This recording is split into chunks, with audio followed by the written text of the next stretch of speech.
Jesus Nuanilana Mamikulo cha Jesus Miaratala na minao Sapa kwanke ichi Simisitualau Kandiyandu kurit Atulu chualau Tikulo cha Jesus Niwanilana Mamikulo cha Jesus Miaradala na minao Sapa kwanke ichi Simisitualau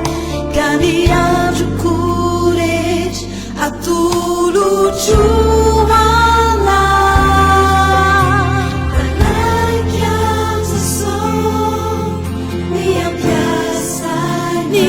Niampiasai na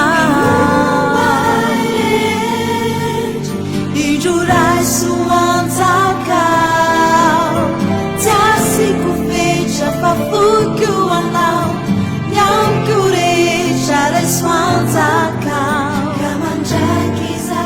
nirai sianau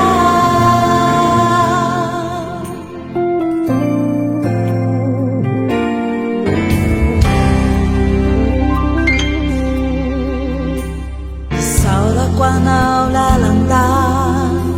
Nyon tu pisiku We wambaba kumanda kari Di fide